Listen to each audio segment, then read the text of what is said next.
भाजपा सांसद संबित पात्रा ने पत्रकार वार्ता में कहा कि पश्चिम बंगाल में चुनाव की तैयारी चल रही है।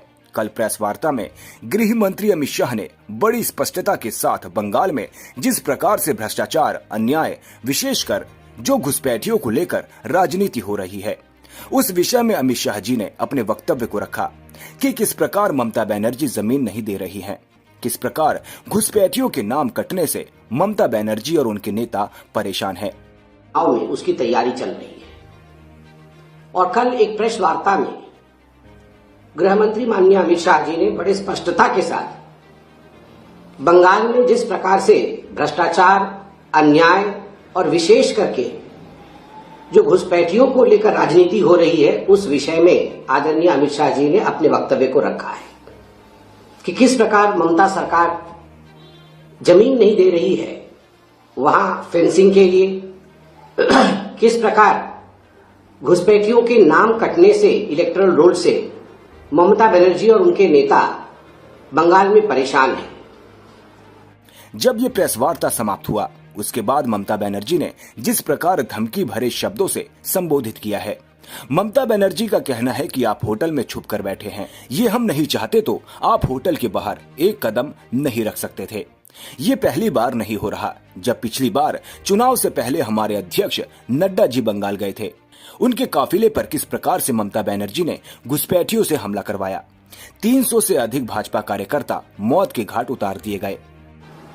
जब ये प्रेस कॉन्फ्रेंस समाप्त हुआ, उसके बाद ममता बनर्जी जी ने जिस प्रकार से अमित शाह जी को धमकी भरी शब्दों से संबोधित किया है, ममता बनर्जी जी ने गृह मंत्री अमित शाह जी के लिए कहा कि आप होटल के अंदर छुप कर बैठे हैं और आप भाग्यवान हैं जो हम आपको होटल के बाहर निकलने दे रहे हैं, वरना अगर हम चाहते तो आपको होटल से बाहर निकलने नहीं देते। यह देश के एक बड़े राज्य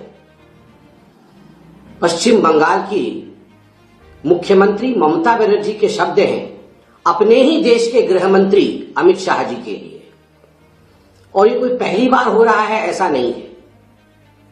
आपको याद होगा कि जब पिछली बार चुनावों से पहले हमारे अध्यक्ष जी माननीय नड्डा जी बंगाल गए थे, उनके कैवलकेड पे किस प्रकार से हमला ममता बनर्जी जी ने कराया था, घुसपैठियों से कराया था, लाठी, डंडे, पत्थर से उनके ऊपर हमला करवाया था।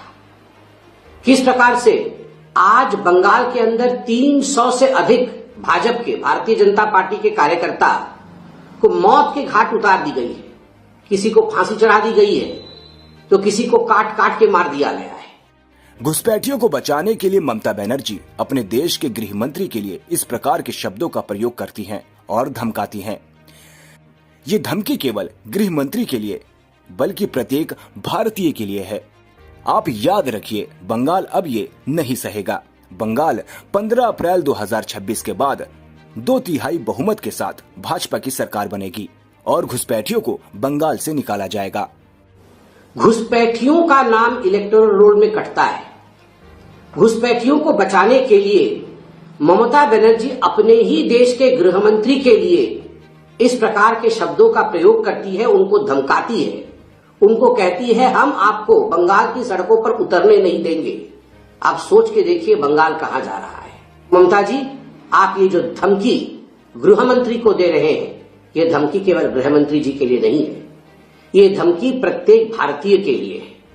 अगर आपको लगता है कि बंगाल में भारतवर्ष के गृह मंत्री को भी आप ललकार सकती है, भारतवर्ष के गृह मंत्री को भी आप रोक सकती है, उन्हें भी सड़क पर निकलने नहीं दे सकती है, तो आप सोचिए आप भारत को धमका रही हैं। बांग्लादेश से जो लोग घुस रहे हैं, रोहिंग्यानों के लिए आप आधार कार्ड बना रही हैं, बांग्लादेशियों के लिए आप पलक पावड़े बिछा करके स्वागत कर रही हैं। ये हिटलर शाही और तानाशाही नहीं तो क्या है। मगर ममता जी, आप याद रखिए, बंगाल अब नहीं सहेगा।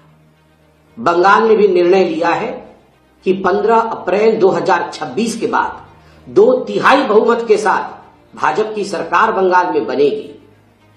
भाजपा की सरकार बनने के बाद चुन चुन करके, जैसे गृह मंत्री जी ने कहा, एक एक घुसपैठिए को बाहर निकाला जाएगा।